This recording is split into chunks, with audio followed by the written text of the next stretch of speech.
You're absolutely right. It is that new phase in accepting it, because some parents don't want to let go of it. And now you're making it worse. And what you did is you honored and respected his desire to not want to go where the other kids were playing. And so I think he appreciated that, so you definitely handle it well. But it is us. See, I start working with parents because they're struggling with their kids. And within a couple of weeks, it's like, oh, it was me, right? I was like, well, I wasn't going to tell you that, but probably wasn't your kids are kids. It's us that struggle with, how do I handle this separation when they start pushing back, because I love being with my kids. I love being a mom. I love doing that's part of my inspiring personality. I want to be the fun mom. I like everybody at my house. I like all the kids at my house. That was at my house. They were always at my house. And I love that. And then they started to get a little more private, and they're going to their corners, and I'm knocking on the door saying, is everything okay? Is everything okay? Mom, we're fine, And so it wasn't them, it was me. Knowing I just need to give them space to become the independent young adults that they're meant to be. It's the circle of life. Hello and welcome to the Disrupt the Everyday podcast. We're here to help you navigate life while disrupting the status quo. Our discussions cover a number of topics relevant to everyday life. We discuss everything from relationships to entrepreneurship. We also engage in some difficult but important conversations. And now, here are your hosts, Brian and Tanya Hamilton. Welcome to the Disrupt the Everyday podcast. After more than a year, we finally introduced video to the podcast, and our first guest that we have on our first video is Karen Wagnon. Karen, thanks for joining us today. It is a pleasure and an honor to be your first one on video. What a treat. Thanks so much. Now, Karen, we're going to start off the way we start off every episode, and that's by learning more about the guest. So who is Karen Wagnon? Wow. Oh my gosh, that's a loaded question. Actually, I'm a wife. I'm a mother and stepmother. We have 7 kids between the two of us. I am a Nina to 9 and just found out that number 10 is on the way. So it's very exciting for our family. But I'm also a human behavior specialist and a parent coach. And I have been working with educational leaders and educators and parents for almost 20 years now, helping them to understand why our kids think and act the way they do, right? We see behaviors in our kids and we misunderstand, and we tend to react to behavior when we really need to look a little deeper as to why. And so between working with leadership, with educators, teachers, and classroom management, how students learn, but most important to me is in the home, because the most important relationships we will ever have with our children. And so many times we are feeling frustrated as parents and our kids are feeling misunderstood. Mm-hmm. Now, again, you kind of talked about the why there. I want to kind of go in a different direction and ask about the why of what you're doing. And so you've been doing this for 20 years. What made you get into this field? Oh my gosh. People ask me that all the time, Brian. And I say, have you met my son, Kyle? Kyle's going to probably join me with some podcasts, because the more stories I tell about Kyle, the more people are attracted to my philosophy. So Kyle was the child my mama promised me. I don't know if you grew up saying, you wait till you have kids, and I got mine times 2. Okay. So he was just a very strong-willed, independent boy. Even from a very young age, I started to notice his independence of he had to do it his way, had to do it his time. And we were really butting heads in conflict then. But as he got older into the elementary years and the teen years, I really started to see the conflict of how we butt heads. And it really wasn't until I was at a business conference, and I was listening to a gentleman by the name of Dr. Robert Rome talk about understanding personalities and temperaments, team building, connecting with your clients, meeting their needs. And all I could sit there and think about was, how does he know what's going on in my house? It was almost like, he's been sitting outside listening, because all of the conflicts of the personality styles were happening in my home. Not only the strength of Kyle and I clashing, because we both were pretty strong in our personality styles, but what was happening to my more reserved, sensitive kids because of the way I reacted. And I just knew there's something here. The model that I use, the foundation of the parenting blueprint, is the DISC model. So it's not anything new under the sun, but it's predominantly used in business and leadership. And I just pulled that out and said, we need to take this into the home.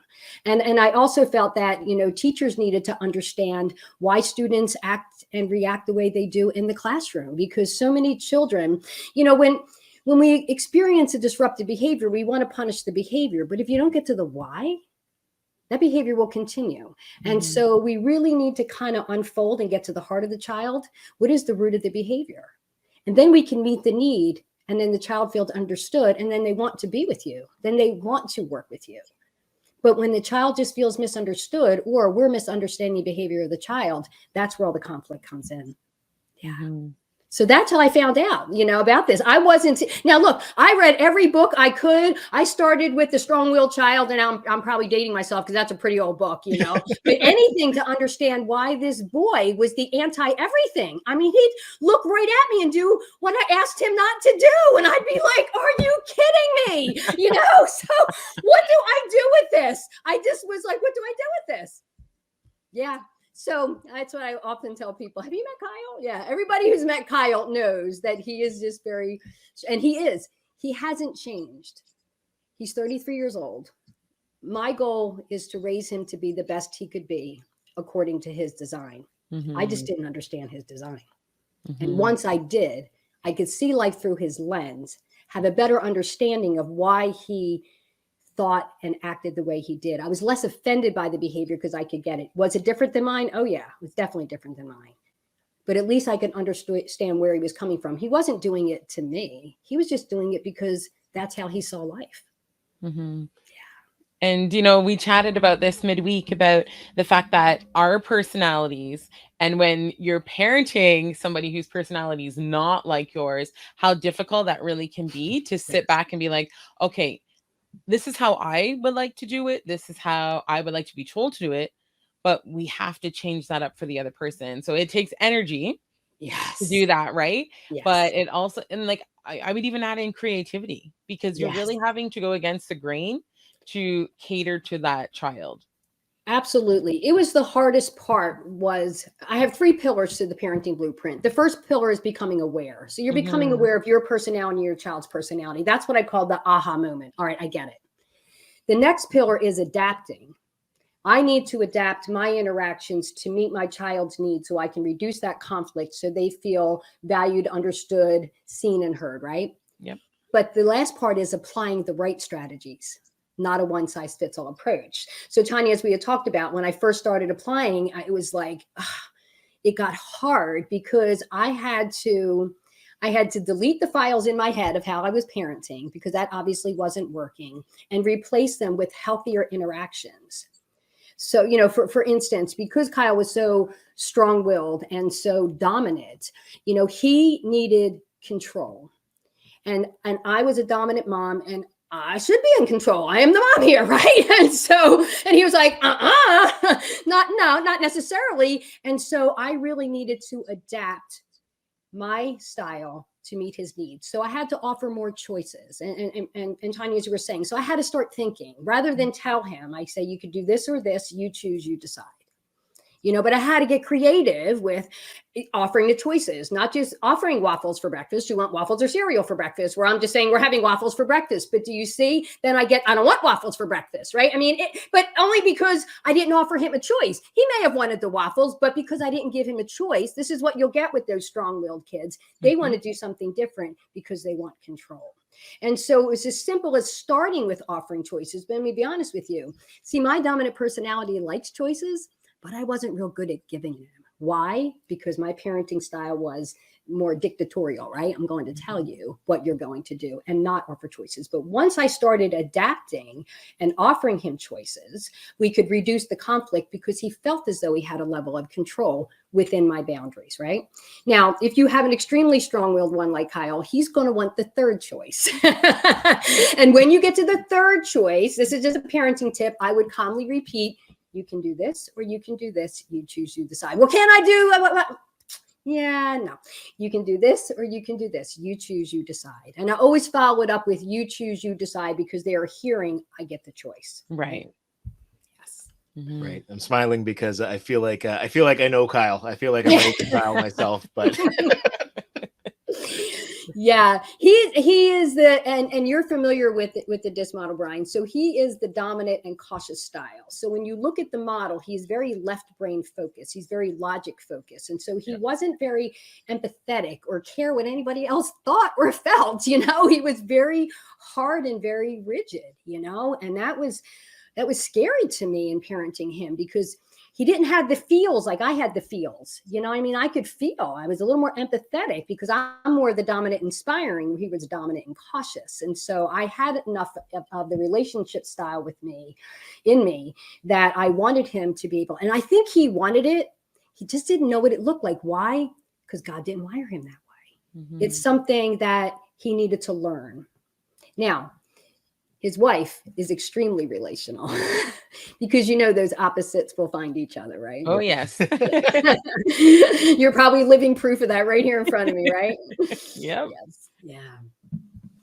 So I'm actually curious about that now, since we're talking about the DISC and how those assessments kind of tie in. Yes. When is it?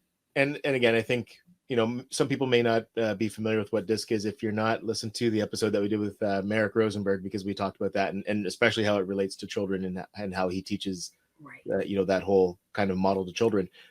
But in terms of DISC assessments, like, when is it appropriate? What's an appropriate age to have a child maybe do an assessment like that?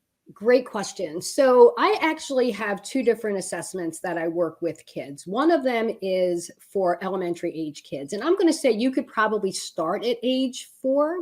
The elementary assessment is actually done in storybook form. So you're actually telling a story of 4 robots. So they're gender neutral there. So it's not what boys would do or girls would do. And each story has a scenario or situation, and each of the 4 robots is doing something. And you just ask the child which robot would be most like you, which one would be least like you, which is very similar to what we do with the teens and the adults, where you just basically have the word groupings and you need to choose from those descriptive words, which words are most like me or least like me.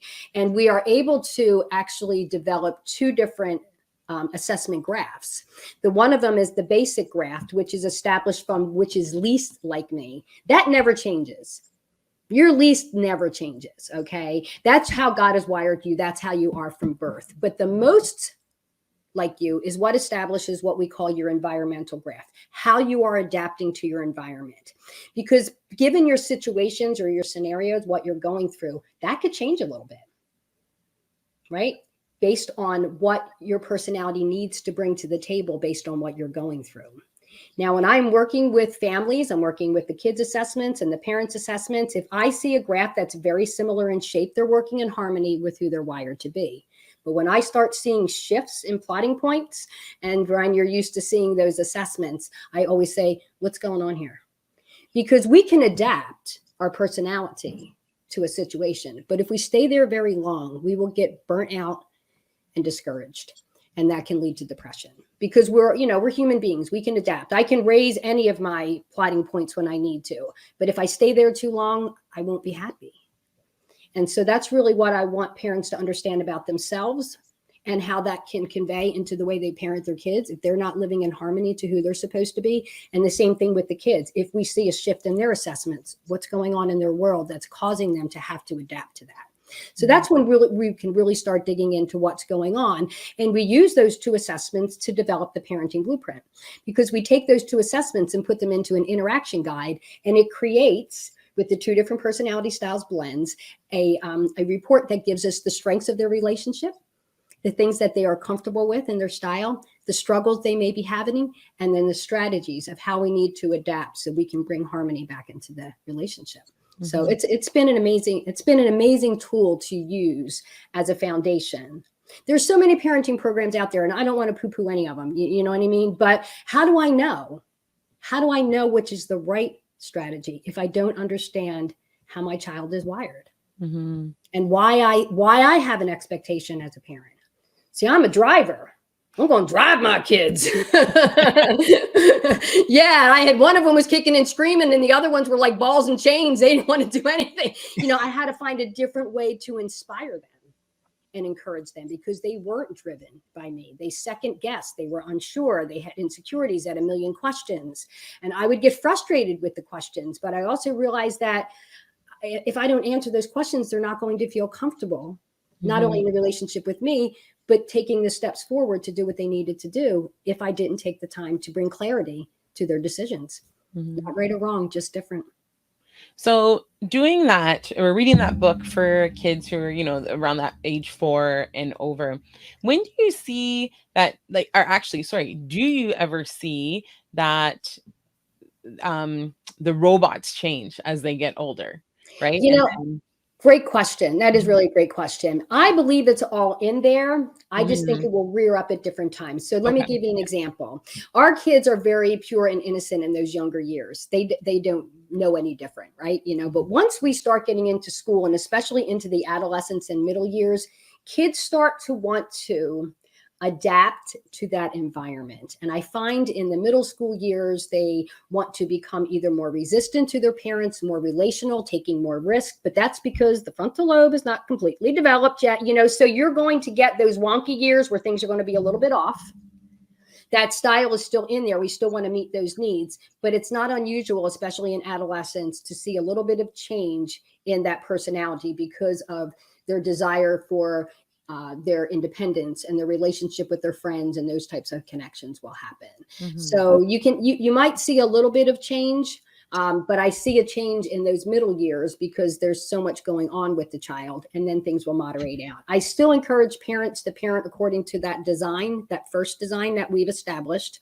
And as the kids do the assessments, we can pretty much get a good handle on what that is and continue to use affirmations that meet those needs. And all the affirmations will be different. I have a PDF of 20 affirmation statements based on personality style, so parents know the right way. Or I could be misconnecting and saying the wrong thing, and the child's like, "You don't know me, you don't get me," if I'm not using the right words. And how can we pull that together? So that is a great question. With the assessment with the little ones, I always tell the parents, do a few stories, take a break, do a few stories, take a break. It's an online. You don't need to do all 24 of them at once.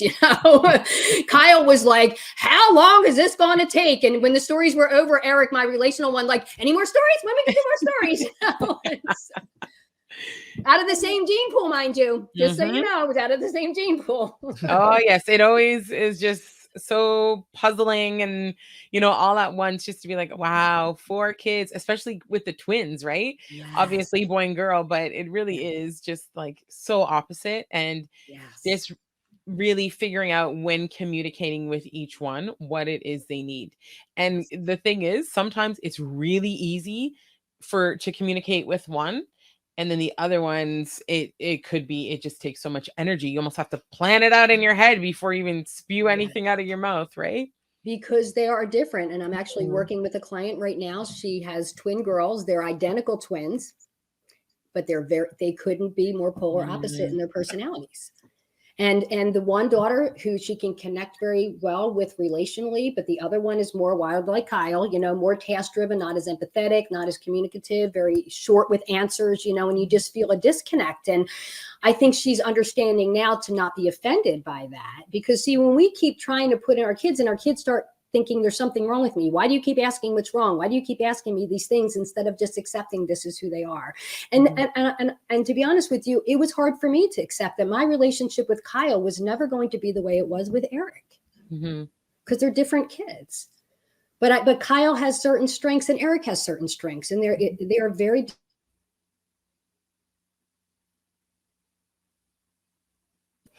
and honor them for who they are and help them to become the best they can be according to their design. Right? Yeah. Let's move into talking specifically about the tweens and teens here. Yeah. So, I mean, there is so much we could talk about. The neat thing with you, like, I met you on social media, Instagram, and then I joined your group there, and you've done some different workshops just on so many things, but the one that I really liked was the 3 steps to help your teen manage anger. Yes. So if we could just dive into that. We got hormones we're dealing with.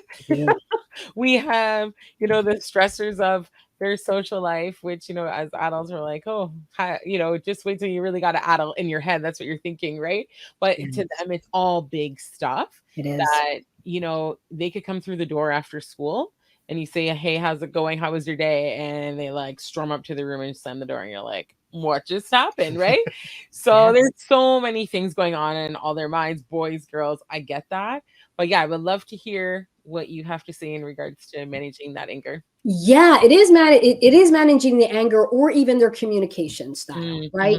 So because of the amygdala developing, because of the hormones, because of body changes, like there's so many things. In fact, I'm getting ready to do another a teen crash course. So this is perfect timing because there are a lot of things that are going on inside of them, and we expect them to come in and be the happy little 8-year-old they used to be, and they're not. Their relationships are changing. They're trying to find their self-identity. They have their opinions on certain things, in addition to the hormones that are changing, which as the amygdala is developing, we can experience a level of aggression. So I'm not saying that's always physical and hard, but it comes out in the tone. Like you could just say, how was your day? And they'd be like, why are you trying to control my life? And I would get from Kyle, why are you interrogating me? That's the word he would use. Why are you interrogating me? And I was like, I'm just asking how your day was. But that's all it took from him, And so when they come in and they have that, sometimes I just say, give them their privacy and let them. They are separate.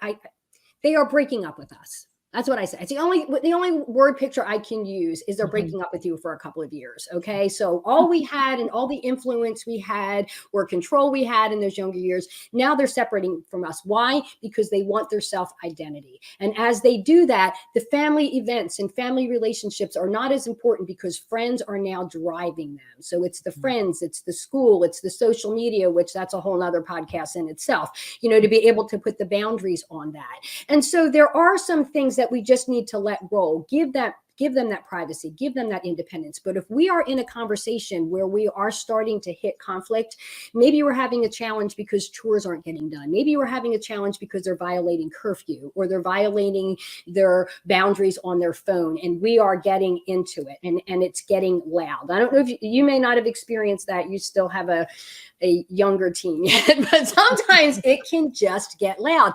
And the first thing we may want to say is, you can't talk to me this way. And what we're doing is we're shutting them down, and we're never getting to the root.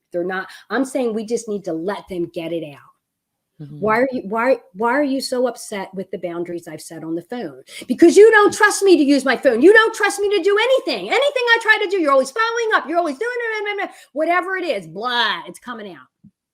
Let it come out. So what I hear you saying is that you don't feel as though I trust you because I put boundaries on your phone. Is that correct?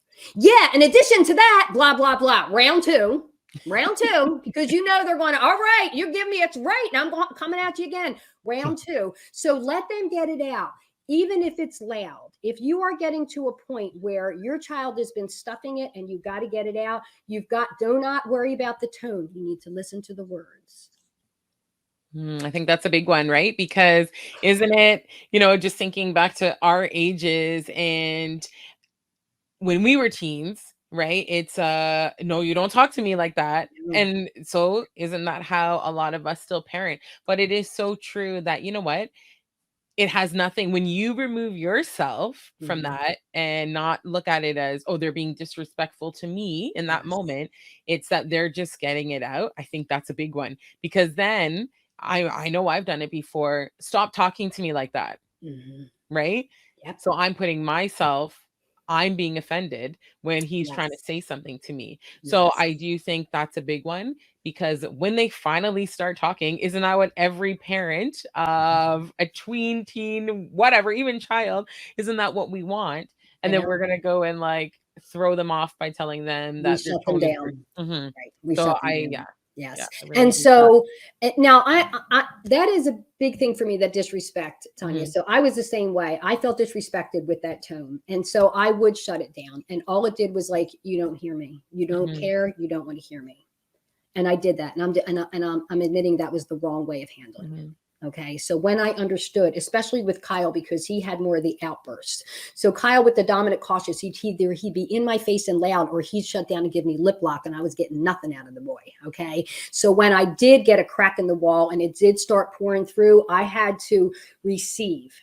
And even though they were hard things that they're saying, and they're going to be throwing daggers at you, you don't trust me, you don't love me, never did, you never this, never that, all the absolutes, and rather than saying all the things I do for you, no, do not try to rationalize at this moment. You need to listen. You need to do that drive-through listening technique. I'm sure you've heard that before. What I hear you saying is, you don't feel that I trust you because I've put boundaries on the phone. Yeah, well, you don't trust me that, and you don't trust me with my friends, and it'll go on. And again, what I hear you saying is, and so once they get it out, we can usually start to calm that down because you've been listening to them. Mm-hmm. And then we can start a dialogue. Then we can start the dialogue to go back and forth as to why. And then the other thing that I'm a big proponent about, especially when we get to the tween-teen years, is inviting your kids at the table to problem solve together. Not that we're telling them, so for instance, if it was around cell phones, and I know that's been a big deal, when you get your kids a cell phone, first of all, specialists are saying you don't get your kids a cell phone, a smartphone until 16. Mm-hmm. And I know parents are like, are you kidding me? No, I'm serious. Now, my kids had phones. We had flip phones because my kids are older, and I'm old. But so they had texting was a big deal. The phone was to contact me. That's the only reason why y'all had a phone. You know what I mean? It wasn't for all the other stuff. And now we have the cesspool coming in to our kids. Mm-hmm. And parents really need to be cautious of that. And so when you have the phone, this is not a right, it's a privilege. And if you violate the privilege, you use the phone. And so maybe we do have boundaries. So in the evenings, everyone's going to plug their phone in on the kitchen counter at a certain time, just so we can all rest and get some good sleep. I think 8:00, and the kids will be like, 8:00? Are you kidding me? Not 8:00. And I'll say, so what time do you think would appropriate? I think 11. Well, 11's really kind of late. By then you really should be sleeping. So, how about 9:30? How about 9? Bring them into the conversation. And once we agree upon it, say, okay, so everyone's going to plug in their phones. And maybe we ended up at 10:00, all right, whatever it is. So everyone's going to plug in their phones at 10:00. Is that good? Is everybody good with that? And everybody agrees to that. So then we say, so if your phone is not plugged in at 10:00, what do you think the consequence should be? So do you see how I'm asking them and bringing them into the conversation? I'm not saying if you don't plug it in, you're losing your phone for 2 days. What do you think the consequence should be? And again, we're dialoguing and inviting them to the table. At this point, they want a voice. Too many parents don't want to give the voice. We still get the final say. But do you see, it's a different approach. It's just a different approach. Asking them, inviting them into the table. I was going to say, I had started doing that because with my oldest, it would be like, okay, you got to walk the dog. It always seems to be around the dog, right? Okay. And then guess what? Don't we get busy? And then I go back, I'm like, oh my goodness, it's 45 minutes later. You didn't walk the dog, or it's an hour later. Right. So then what I started doing is, okay, so you have like a time. It's 2:00. You have to walk the dog before 2:30. If it hasn't happened, what's the plan? Right? What are you going to lose out on? Because it's almost like taking that ownership, because then what would happen is 2:30 would come and I'd be like, okay, you're grounded, or you're getting something in the way. And then it turns into this big thing. So I have found, and not that it's perfect every time, but it does put the onus back on him. Yeah. And going back to the DISC assessment that Brian has done with our oldest, it's like, he likes that stuff. He likes to be organized with time, right? He thrives on that. He thrives on knowing what's next, what's to come. And it has been helping. Not perfect every time, but when it's more on his schedule, I find that that's working. Yep. And I would do the same thing with chores around the house. My kids have activities and games and sports and all that stuff. So chores, if you could get them done before noon, would you be able to get this done before noon? And then you're free for the rest of the day. So I'm not saying get up, everybody get back at it. But they also knew that they weren't leaving the house until the chores were done. I mean, so whether it was noon or 1:00, you map out your day, but can you have this done before a certain time? And if not, either they're not going, or, there would be other things that we needed to discuss. The same thing with curfew. You have a particular curfew. The curfew, maybe 9:00 or something. And if they come in at 9:15, well, the next time you go out, we'll see you at 8:30. If you can prove to me, get in 8:30, I'll give you 9:00 back. So, but these are things that we do at a family meeting. I mean, I already know what my outcomes are. So as a couple, parenting as a couple, and I always tell parents we need to be on the same page. You already should know what you want your outcomes to be, but it's the way we engage the family to get that done so they feel as though they're part of the process. When we parent that way and give our kids a voice, we have less resistance because they feel valued and understood because they're part of it. Are they always going to like the end result? No, but we did give them a voice, right? We did give them a voice. And I think something too that we have to, and I'd love to get your thoughts on this, but something we have to be careful of as parents is not backing ourselves into a corner because a lot of times we'll do that where we say, especially with our eldest, when we give a time frame, it's like, okay, well, you have until this time to do this, but then the time frame doesn't necessarily actually work for us. So we probably should have adjusted that time frame. Yes. Right. I think it kind of goes back to something Jordan Peterson said, regardless of, what you think of Jordan Peterson. But one of the things he said about parenting is you don't want to let your children do anything that's going to make you not like them. Yeah. I don't know. Is that even possible? No. There were things that, but anyway, but it's a good goal to have, right? Oh, yeah. Absolutely. But the thing that I found when I'm coaching, sometimes I'm coaching one parent, but I love when I can get both parents together, because I can kind of mediate, because with your different personalities, you are bringing different parenting styles to the table. So one of them tends to be a little bit more structured and disciplined, and the other one usually tends to be a little bit more free range, right? And so and that can cause some friction in the relationship. So our goal, even through one of the modules on parenting on the same page, is acknowledge why you parent the way you do, but what's best for the child, what's best for the outcomes we're looking for. We do need to set boundaries, and usually someone wants the real tight boundaries and the other one has boundaries this big, right? So we just need to find what is best for the child and communicate that to each other in advance so that you're both in agreement. Because I've had situations where a parent would instill a discipline that I was then required to follow through on. We probably should have talked about that first. You grounded him for how long? Do you know that means that I can't go anywhere because he can't be home alone, right? Did you realize that? Probably not. So anyway, that was me and my sarcasm coming out. But I mean, we need to, but when you're in the emotion, and the other, one of the other strategies I have is delaying the consequence. When your child does something and you feel the emotion and you just want to throw the book at them, that's when you need to just pull back and say, need some time to think about this. I need to talk to mom, or I need to talk to dad about this. I'll need to get back to you on what the final is going to be. Try not to worry about it. Already gets them thinking like the boom is coming. But then you have an opportunity to collaborate on what you think is best when you're not in the emotion of what just happened, right? And then the child has an opportunity to reflect on what they did. I always say, let them stew in their brew a little bit. Shoot, I'm in trouble now. I wonder what's going to happen. And that becomes the internal processing of them having to rehash the choice that they made that may not have been the best choice. So sometimes that delaying it is twofold. It allows you an opportunity to put a plan together, but it also allows the child to reflect on what they did and what maybe they could have done differently, which is always part of my solution. So if given the situation again, how would you handle that differently the next time? But that whole delaying is an excellent, and it liberated me, because I'm the one who wants to put the boom down right away. You do it, I'm on it. You know what I mean? But then I also realized when I was on it, I was in the emotion, and I was saying things that either I couldn't back up later, or it was it was inconvenient to back up because I put down a heavy boom in the moment. Right.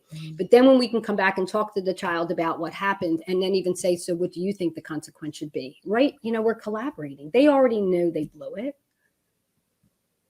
So how can we work this out? What do you think the consequence should be? Dad and I think this, so it really is that whole collaborative effort, especially when we get into the tween and teen years. Because they want a voice. They don't want to be told what to do anymore. They're becoming more independent and more self-reliant, which is our goal. Yeah. So, there's a difference between influencing that child as we collaborate with them as compared to controlling. Nobody wants to be controlled. It may feel like control to them, but when we're collaborating, it doesn't feel as controlling. Why? Because we gave them a voice at the table. Now, I guess when you have more than one kid, there is going to be times where you're going to have to parent them differently. Do you ever find, I guess, among parents, some of the discussions that you're having, it's difficult to do that without, well, you could have all of them really feeling like you're favoring someone else? Oh yeah. Oh my goodness. Yes. I got that all the time. Eric was the favorite son, and and Anna was the this and that. And always coming from Kyle, mind you. Don't get me wrong. That's where it was coming from. But it was different. And now and I've been asked that a lot. The kids already know. They see the dynamics. They know what's going on. They all knew that Kyle tested. And they knew that he tested me, and it was a different relationship, but they all had the same boundaries and expectations. So in other words, the values and the morals that I was trying to instill in my children did not change. Did I have to be firmer with Kyle? Absolutely. Could I give him a pass? Never. Look, sometimes I could say to the other two, I will allow you to do this tonight. Don't ever ask again. It's a one-time deal. I say that to Kyle, it's now the new rule, right? Right. So I could, right. So I really couldn't do that, where the other kids were grateful that I gave them some grace and some mercy, and I allowed them to extend their curfew by 30 minutes or whatever it was, because they were going to a movie or doing something. And they were okay with knowing that it was going back to where it was. But Kyle's like, you move the line, we just moved the line. Mm-hmm. And so you just have to know. You just have to know. And they all know. Your kids all know. That's been the newest thing.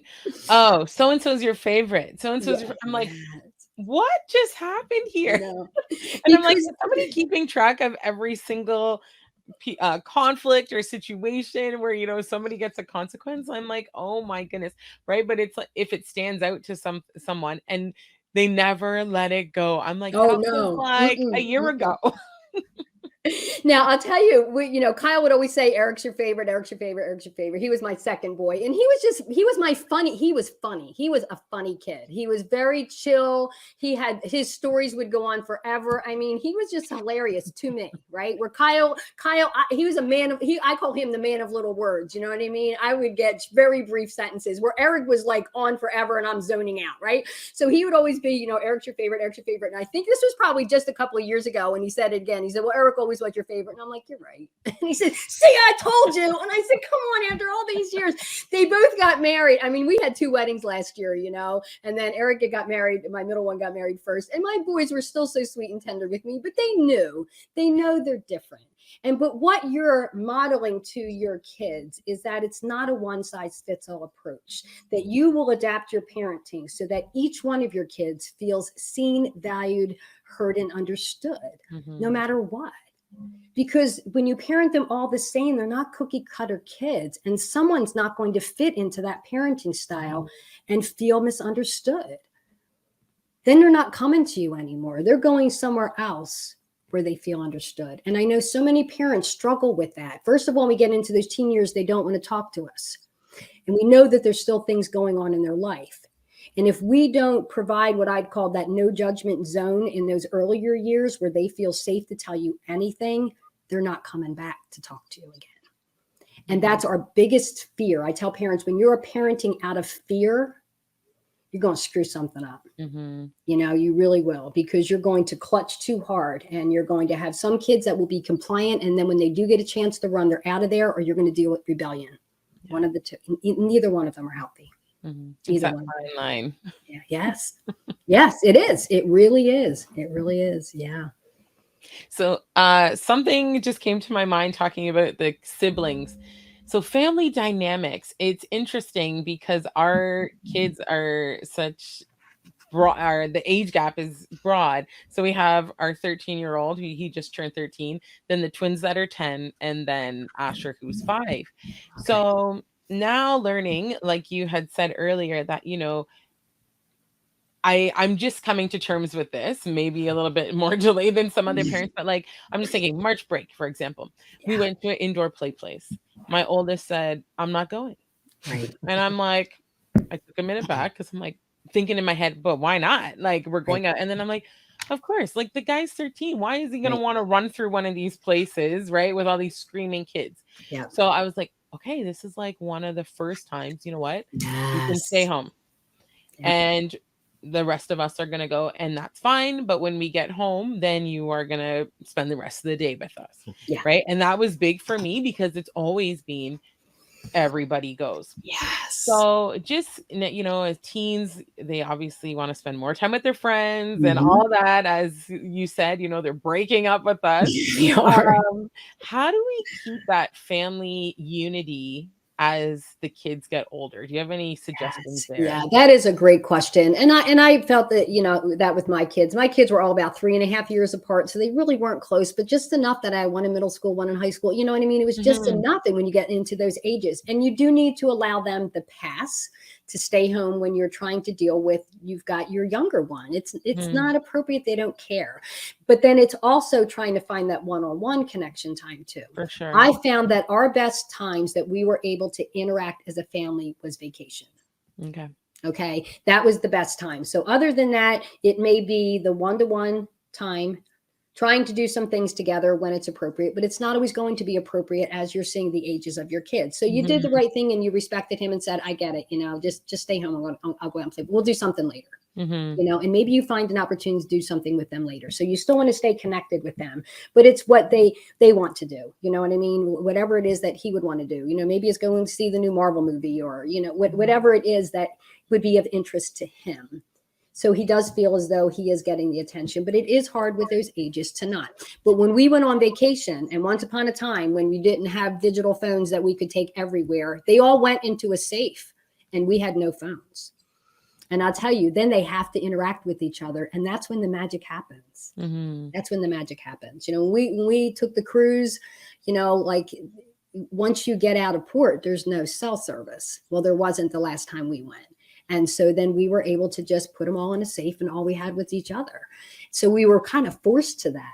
But that's when the magic happens. And then you start hearing them, like now, my kids are all older, talk about the things we did on the trips we did and the things we did. And that's when we know we made the magic. So it is hard in the day-to-day stuff to try and do all of that unless you're doing, sometimes look, pancake Sunday is always a good thing. You know what I mean? I call them, or Sunday is always a big thing, where you have all the Sunday toppings and everyone comes around. Everyone's coming around for ice cream, right? Or we do Taco Tuesday and it's like an open bar and everyone's around and we're talking and we're just interacting. Or sometimes even game night with the ages of your kids could get hard, right? Mhm. Because they're just at different age levels. So finding those opportunities to connect, but getting away from home and breaking those patterns and doing something different, because we'd go skiing or we'd go to the beach or we'd go do different things. That's when we made the magic. Does that help at all? Yeah, I know for sure. And I already had the conversation of, yes, you know what? There are going to be times where you can stay home, but this is where you don't get a choice, right? Like Right. family events, Yes. Yes. dinner at friends' houses, Yes.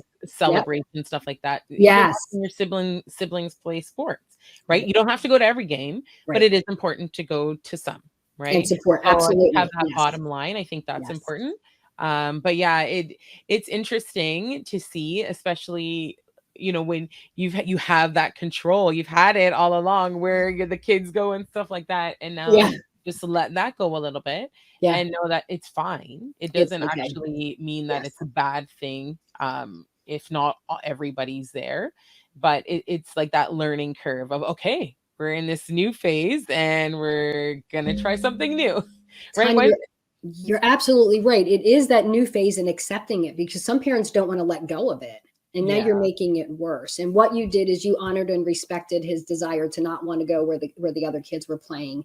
And so I think he appreciated that. So you definitely handle it well. But it is us. See, I start working with parents because they're struggling with their kids. And within a couple of weeks, it's like, oh, it was me, right? I was like, well, I wasn't going to tell you that, but yeah, probably wasn't your kids are kids. It's us that struggle with how do I handle this separation when they start pushing back, because I love being with my kids. I love being a mom. I love doing that's part of my inspiring personality. I want to be the fun mom. I like everybody at my house. I like all the kids at my house. That was my house. They were always at my house. And I love that. And then they started to get a little more private and they're going to their corners and I'm knocking on the door saying, is everything okay? Is everything okay? Mom, we're fine, And so it wasn't them, it was me. Knowing I just need to give them space to become the independent young adults that they're meant to be. It's the circle of life. I am there and they know to talk, but the more I push, the more they push back. So it was that fine line. I call it the delicate dance, back and forth and back and forth. But you did the right thing. You handled it well. And then just finding opportunities to do something with him, one-on-one. And that's the best you can do at this time until you get to the point where they're all then doing those things again. Right. Yeah. Yeah. For sure. Absolutely. There you go. Good call. You did good. There we go. Whew. Here's one. Until the next time. Oh my goodness. Well, and it gets to even on vacations where they don't want to go on vacation. They got their spring break. They don't want to go away with us. They want to stay home with their friends. And that was a tough one for me because I'm sitting here thinking, oh, I got money in on this. Oh, no. Mm-mm. We're going. I mean, when Eric graduated high school, we went on a cruise. And then he's like, I don't want to go on the cruise. Well, this cruise has been paid for. And I'm thinking, all right, wait a minute. I'm taking you on a cruise to Jamaica and Cayman, and you don't want to go? And I was like, this is not computing. Now, once we got there, he had a blast. But it was just because it was him and his sister. Kyle was already older. He had already graduated, so he wasn't on this trip. But once he got there, we had a great time. But he did have a little bit of attitude getting there. And I'm thinking, all right, I don't want to blow this trip. But once he got there and he saw the beautiful waters and we did Duns River Falls, I mean, it was just all that went away. Like this was an experience. But we go to that point where it is not cool to be with us anymore. Right. And I thought I was a pretty cool mom, but it is not. Drop me off at the corner, take me to the mall, I'll meet you later. I mean, all those things do not. They don't, my daughter was still pretty good with me most of the time, but there are some kids. But as I said, it's us accepting it, that it's not, it feels like rejection because it kind of is, but accepting that this is raising them to be the independent young adults and developing that mutual respect and trust. That you trust them to go with the friends and they're going to make the right choices. And then preparing them if they do get into a situation that is uncomfortable, how to get out of it. I've always had to prepare my kids, especially my kids who can't say no to anybody. How to really prepare them with, if you get into a situation where you experience something or you feel unsafe for someone that's done something, the code to text me or call me or whatever it is to do that. So, but you need to know, Kyle wasn't going to do anything Kyle didn't want to do. So I did not have to worry about him. He was not a drinker or smoker. It just wasn't, because that would cloud his mind, and he was an online gamer, and then he wouldn't have the clarity to kick everybody's butt. Right. So that I didn't have to worry about that. But Eric was much more relational, and I knew he could easily be led to the alcohol and weed and all the other things that our kids are going to experience. And I know that he did. And it's not like I didn't catch him and I'd look at him and say, so yeah, where were you tonight? Go to bed. I'll talk to you tomorrow. You know what I mean? Like, you just don't overreact and just say, you just got to be careful. And I hope you're not making bad choices as an athlete. You just have to have conversation. As soon as you put the boom down, and I've got parents who want to drug test their kids, and I'm thinking, if you suspect, you're probably right.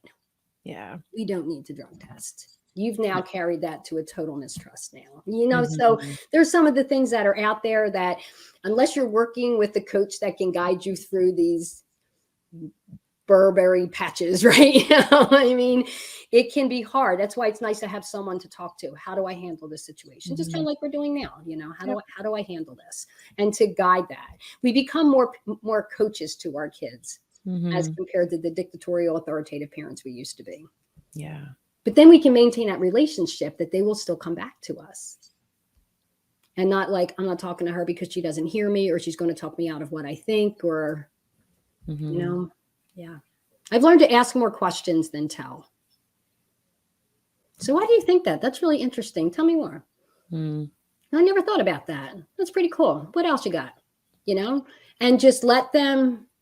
Because sometimes my kids told me some things, especially in some beliefs, that I was like, oh, no, we don't think like that here. I mean, no, I had to open, no judgment zone, bring it in, and then we can have conversation. And if I share, they still get to choose how they feel.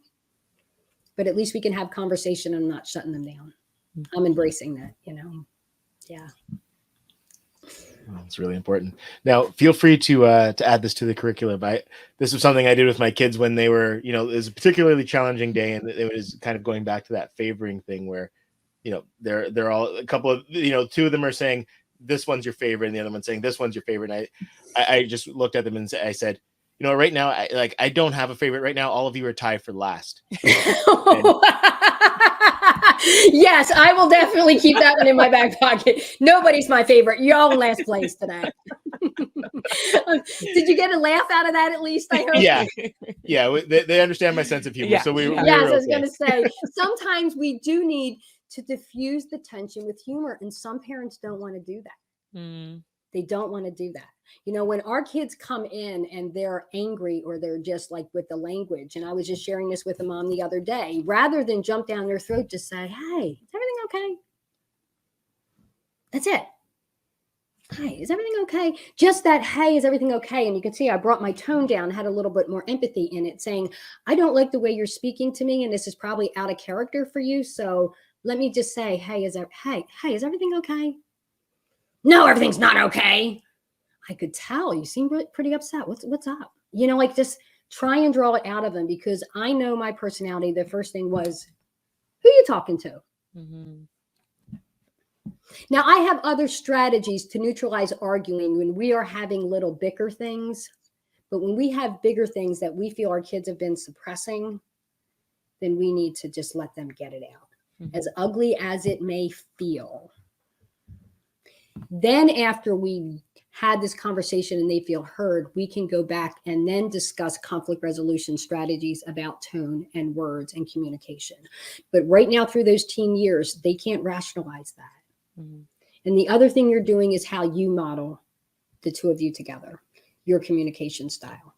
This is what they are learning. This is what they will expect in their marriages in the future. And I tell parents, it's so important. It's not what you say. They are watching you. Yeah.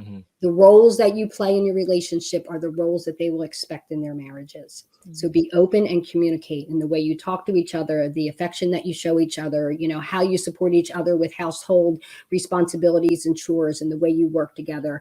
It's huge. It is huge what you do. Yeah. Not what you say, it's what you do. Yeah. I love that you say that, because even just teaching them the way to communicate, right? This, I believe, is setting a lot of kids up for ways to be able to deal with conflict as they get older, because isn't that the root of so many issues, even in relationships, in marriages?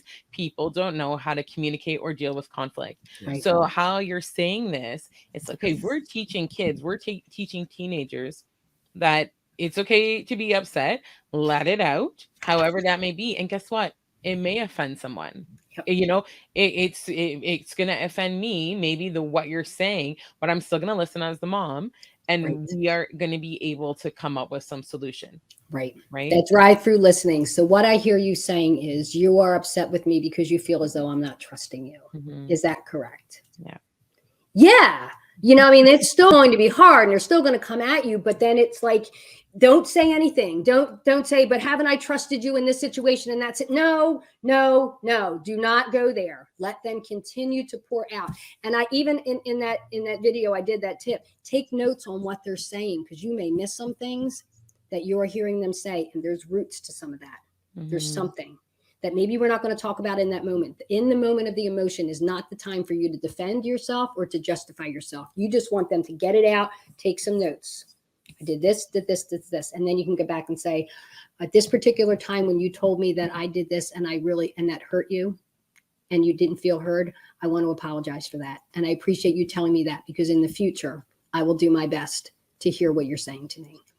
This is when we are now teaching that process. So that whole drive-through listening, that whole let them get out what I hear you saying. And we do that. We recommend try and get it out 3 rounds before you feel as though they've had enough, depending upon the personality of the child. You may have to go 3 times of that drive-through listening. And then you can come back to, so what I hear you saying is, how can we work this out? And then we start the collaborative effort. But you're absolutely right, Tanya. We are teaching them conflict resolution skills. Yeah. Model, right? Yeah. But I think the big thing, though, that you kind of touched on earlier was we have to take ourselves out of it. You can't take these things personally. Like I'll use this example. I worked security at a hospital for a long time, and a lot of that just involves de-escalating people. So a lot of the things that you're saying, letting someone vent, letting them get all of that out. And a lot of times they just tire themselves out and they run out of things to say. And then you can kind of move on, or not matching the tone, or not trying to overtalk them, lowering your tone, and then they start to match that. It was really easy for me to do those things at work. Sometimes not as easy to do it at home. And I was even one of our trainers, right? So I was training people how to do this, modeling it at work, and then at home, it's like, yeah, when you let it get to you personally, it's not the same. It's different, yeah. Right? I guess there's that analogy people like to say, they want to fight fire with fire. And I really think of that when you're talking about the matching of tones. But, Yes. if firefighters drove out with fire trucks that were full of more fire, we'd see a lot more buildings collapse to the ground. It doesn't work. I know it. No, that's a great analogy. And I share that with parents. And I think I even made a post to some point, is that why is it that I'd be nicer to someone else's kids than I am to my own? Like they're my kids. Why do I feel that I have the authority to speak in a tone or yell at them about things instead of having a conversation as if I would with a friend's child who is visiting my home if they did stuff that was not how we did, or played appropriately or wasn't appropriate with something we were doing, how I would have that conversation, but I wouldn't do that with my child. That's when we have to catch ourselves. And, once you start changing those patterns, it becomes, this is just how I do it. But it's just that whole transition of adapting and applying, getting rid of the old and replacing with the new, that takes that time. And that's where the transformation takes place, right? Because then you get to the point where this is just how I do it. I have parents who have finished the parenting blueprint and they're like afraid to let me go. You know what I mean? And I'm like, but you got this. You really got this. And then they realize that I have all the tools now.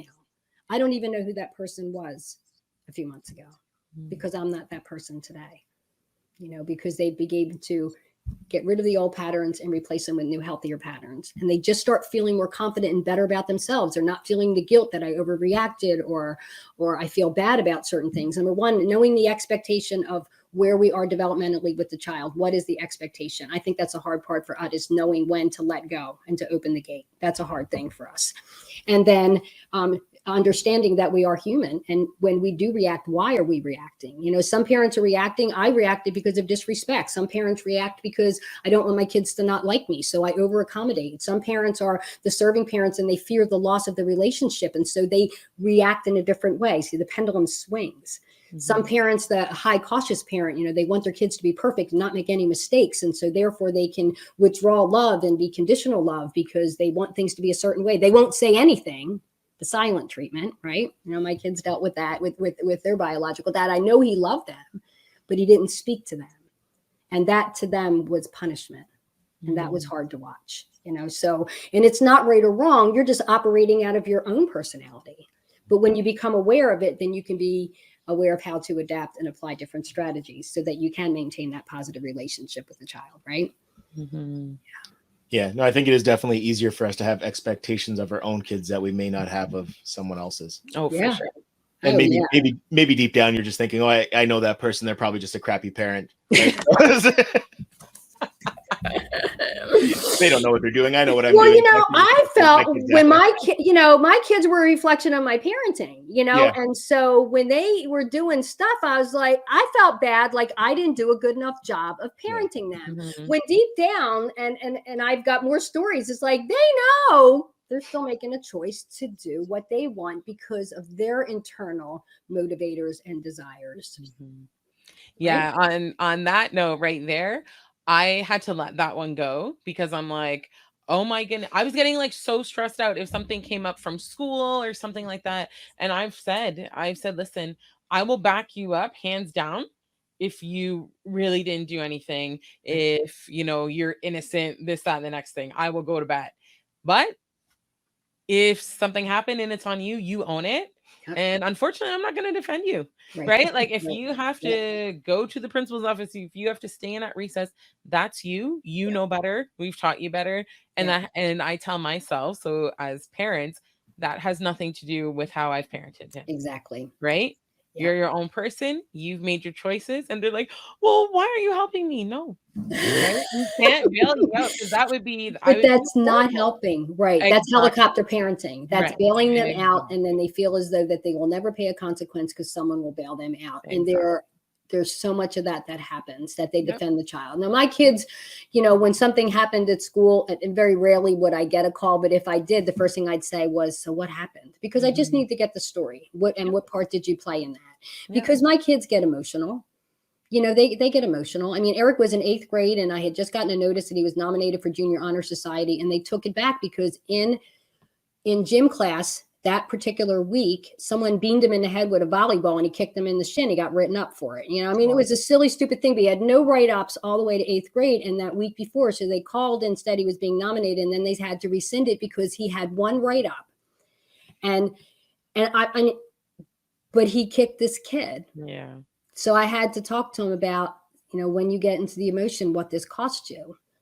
Now it was 8th grade. It wasn't like high school, you know what I mean? But we miss opportunities for lessons to teach the lesson. Yeah. So when that happens again, how do you think you should handle it? It was managing the emotions. It was maybe talking to somebody else instead, but you took it upon yourself to kick somebody in class and got written up, and you just lost an opportunity.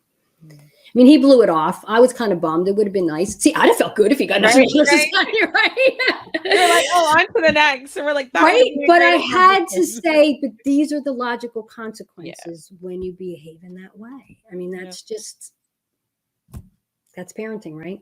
Yeah, for sure. Yeah. Oh, well, this has been a very helpful, beneficial conversation. That is for sure.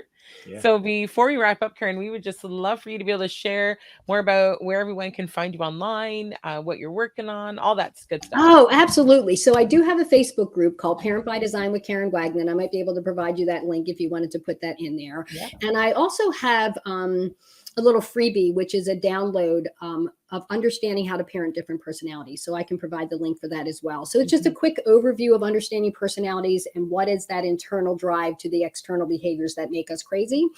Just kind of an overview for parents to really see that our kids aren't necessarily doing this against us. It's usually something inside them that's driving that behavior. When unmet needs are not met is usually when we experience disruptive behavior. We tend to want to punish the disruptive behavior, but if you don't get to the root, the behavior will continue or escalate. So it's really looking a little deeper. And I think a lot of us live up here, right? I just want the behavior to go away, but we're not looking at the why of the behavior. So, and the parenting blueprint is my, private one-to-one coaching program. So you have the complete course, and then you have me to walk you through that full transformation from chaos to confidence. So I'm just loving it. I was gonna love to inspire the parents to see that, this doesn't have to be a death sentence. From chaos to, confidence? Chaos to confidence. Yeah. Love it. Love it. Yes. Because sometimes it feels a little chaotic, but once you have the right tools and you know how to handle the situations, you're empowered to know that I know how to handle this now, because sometimes our kids are throwing stuff at us and we're just in the emotion. And we're in the stress. I mean, parents are just so stressed out. It doesn't need to be that. I want parents to enjoy the beautiful gifts that they were given, which is our children, right? Yep. Great. Awesome. Well, thank you so much for joining us today, Karen. Thank you for having me. It's been a pleasure. Thank you. Thanks for listening to the Disrupt the Everyday podcast. For more ways to listen, connect with us on social media. To be a guest or to partner with us, check out our link tree at Disrupt the Everyday. Join us next time for more ways to disrupt the everyday.